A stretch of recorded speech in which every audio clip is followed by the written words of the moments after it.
What's up, guys? Today we're finally be going over the Unsworn, the Strand Trace Rifle from the dungeon, and I'm finally getting around to making a review on this weapon because with the new row of artifact mods and some of the old ones, this thing is kind of a monster now. And so in this video we're going to be going over the roles I want on this weapon very quickly, then moving on to my favorite build that takes advantage of all the artifact mods and this weapon. So starting off with the Unsworn, making it pretty quick, the right column perk I think most people definitely want is going to be Detonator Beam, and I talked about this perk a few times now, and the first time I talked about it was with the Iron Banner trace, and I think since I've used it more, I've realized that you can actually proc this perk not only on a single target. As you deal damage to multiple targets, you can still proc it, so it's almost like once you do enough damage, it will proc no matter where you're doing the damage to. If it's a single target, multiple red bars, it will eventually proc, so that does make this perk a little bit better for AoE ad clear. Still not great because you can't really control when it happens. I guess you could time it if you're paying attention, but unlike something like Incandescent where it's going to be on final blow, this is going to be more random, but still offers a little bit for AoE ad clear, and it's one of the best damage perks for a single target, outdoing the damage increase of most of the damage perks on this weapon. So that's definitely the go-to perk in the right, and then left I would pair with Rewind rounds. That's going to be the best for single targets. Persistence would be a little bit better just purely for ad clear, but Rewind is also better for single targets, so I would just use that instead. If you wanted more just general play, utility, shoot to loot, and finally the only normal reload perk is Stats for All, which is the one I have, but I think Rewind is just better. Then outside of that, in the right, you could use Killing Tally for a damage increase, and pairing that with Subsistence makes a lot of sense just for ad clear.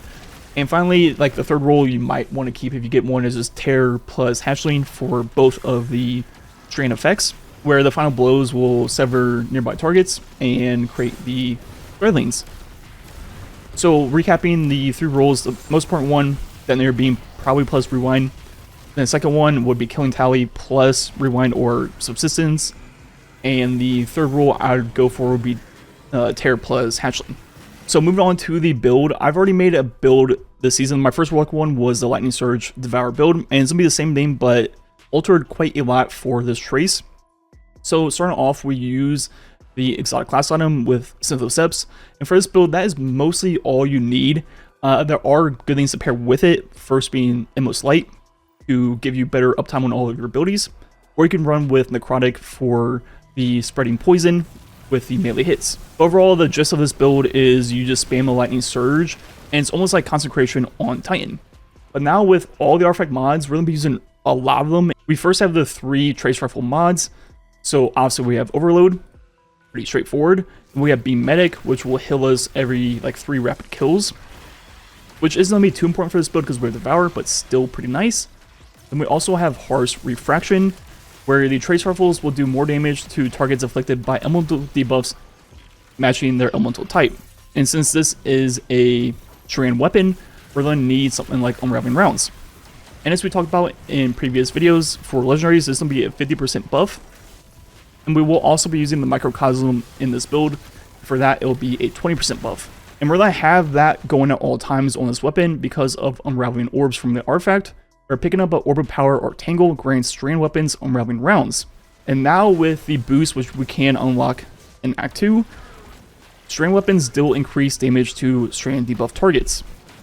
When we look at that on Carl, this is only going to be a 5% increase, so not a lot, but it will stack with the Harsh Refraction, making it 56% with the two things combined.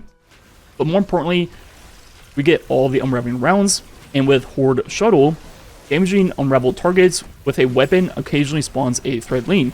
So we're taking the Unsworn and giving it a huge damage increase with Refraction and Unraveling Orbs of nearly 56%, but then we're also turning it into an AoE ad clear machine with Unraveling Rounds and all the Threadling spawned in from doing damage to targets that are unraveled. And continuing with the artifact, we have Limit Break for the 30% increase to super damage when we have a matching elemental buff to our super. So I change this depending on what I'm doing, but to make everything work, you want to use Needle Storm, the Strand super. And for this to get the increase, we need Woven Metal or any Strand buff. And to get that, we're going to have Faucet of Purpose. When we pick up an orb, we'll get the Woven Metal going. And also, since we're using a Strand super, we can also get access to Elemental Siphon, where our final blows with Unsworn will create the tangles. Picking those up will give us a chunk of super energy. And also, once again, because of the unraveling orbs, when we pick up the tangles, we'll also get unraveling rounds. So once again, feeding back into the Unsworn. So since Lightning Surge now gives you stacks of Bolt Charge and also Jolts, we have the Bolt Charge artifact mods. We have Dielectric to get more stacks of Bolt Charge when we kill the jolted targets. Then we have Flashover to make the lightning bolts deal more damage and become amplified when we get 10 stacks. Amplified is another source of DR along with Woven Mel. Then we have the final one where the Bolt Charge will heal us and also Jolt. So now as we use our melee attack, it's on Jolt. We're going to get a lot of stacks of Bolt Charge, probably just charge a Bolt Charge in the process. And of course, we're going to proc Devour, constantly get health back, get our grenade back.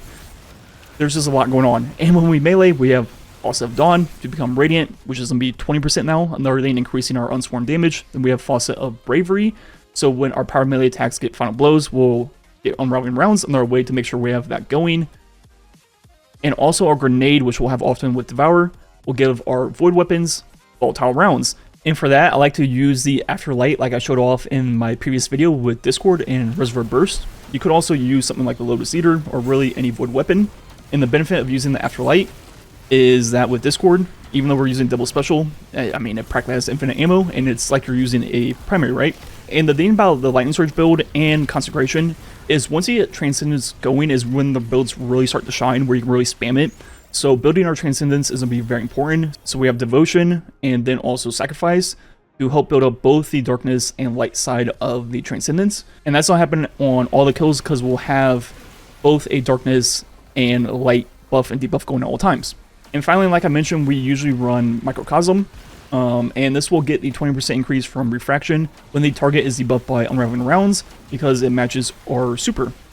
So there's a lot going on in this build. It's frankly a lot easier to say what you don't have going on Prismatic, but if I could just try to list it really quickly, with the elemental buffs and debuffs, let's see, you have Devour, you have Amplified, you have Radiant, you have Woven Mel, you can apply Jolt, Volatile, and Unraveling to every single target you go against. Then you're constantly giving the Unsworn 3 damage buffs, including Radiant, constantly sending the Unraveling to everything, creating thread lanes, have great AoE ad clear. Then you have Microcosm to finish up targets if you need to. You have infinite ammo with the Afterlight as your special. You can cover all 3 champions very easily with this build. Trace is Overload. The Fusion is Unstoppable. And if you needed Barrier instead, I'd swap to a Sidearm. Or since we're just spamming our melee attack and getting Radiant nearly at all times, you could just really use anything that doesn't have an artifact mod currently, and it would become anti-barrier. And yeah, there's just a lot going on. The Lightning Surge build was already really strong, but this is just taking it to another level.